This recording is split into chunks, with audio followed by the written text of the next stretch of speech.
राजनीति नहीं है, लेकिन इसमें एक बहुत बड़ा खतरा है हमारे लोकतंत्र के लिए और हमारी न्यायिक व्यवस्था के लिए। एक लाइन में कहें तो इससे आपको बोर होने की जरूरत नहीं है, बल्कि इसके बारे में आपको चिंतित होने की जरूरत है।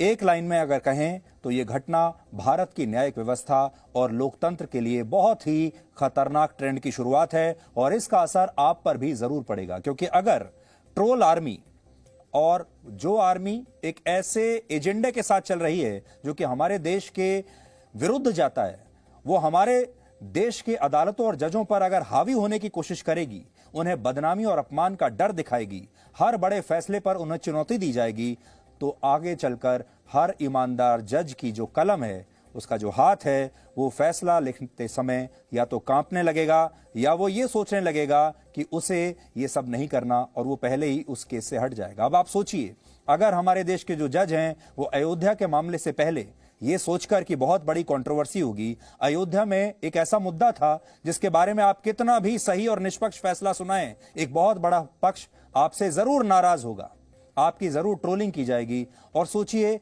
अगर उस समय हमारे सुप्रीम कोर्ट के जज इस डर से हट जाते तो क्या होता। इसी तरह और बहुत सारे ऐसे मुद्दे हैं जो लोकप्रियता से बहुत जुड़े हुए हैं, जिनके साथ पब्लिक के जो सेंटिमेंट्स हैं वो जुड़े हुए हैं, और एक खास एजेंडा ड्रिवन लॉबी अगर हमारे जजों को डराएगी तो इसका मतलब ये होगा कि या तो जज जो है सही सुनवाई से बचने लगेंगे, और या फिर अगर लिखेंगे भी तो उन्हें इससे लेकर डर रहेगा, हो सकता है एक अपराध बोध भी रहे। हालांकि हमारे देश में जितने भी जज हैं वो इस शपथ के साथ आते हैं कि वो हमेशा इंसाफ देंगे, कभी किसी दबाव में नहीं आएंगे और हमेशा निष्पक्ष रहेंगे, और हमें यकीन है कि वो अपनी शपथ को आखिरी दम तक निभाते भी हैं।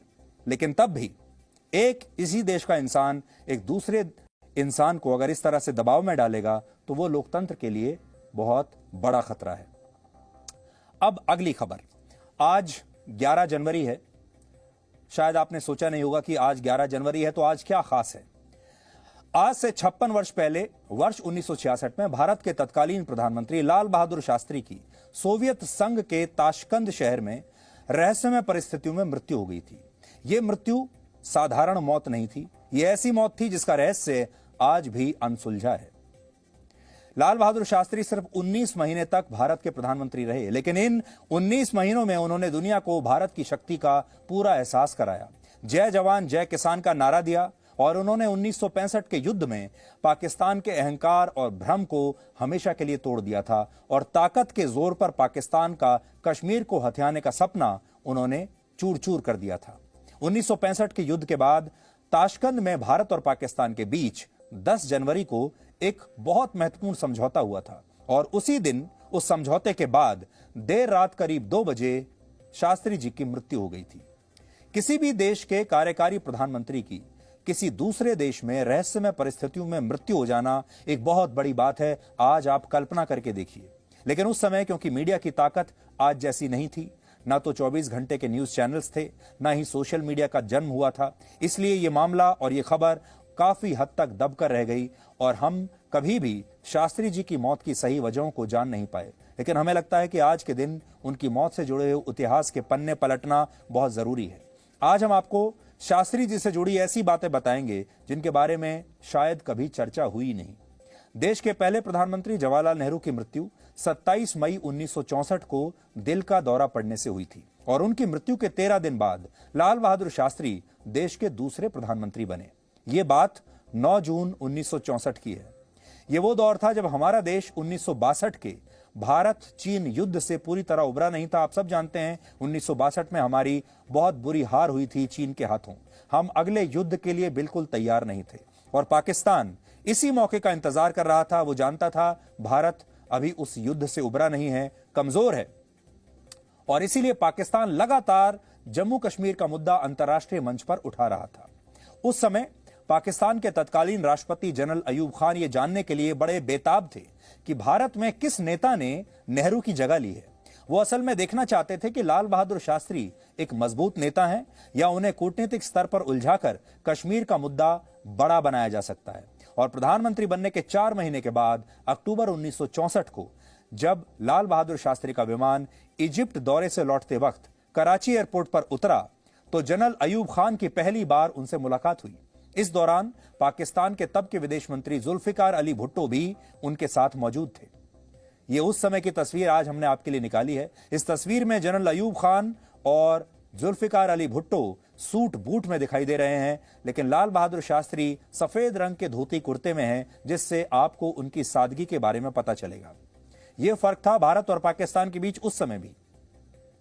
लेकिन शास्त्री जी की इस सादगी ने जनरल अयूब खान को एक बहुत बड़ी गलतफहमी में डाल दिया। जनरल अयूब खान ने उन्हें धोती कुर्ते में देखकर यह कहा, तो ये वो शख्स है जिन्होंने नेहरू की जगह ली है।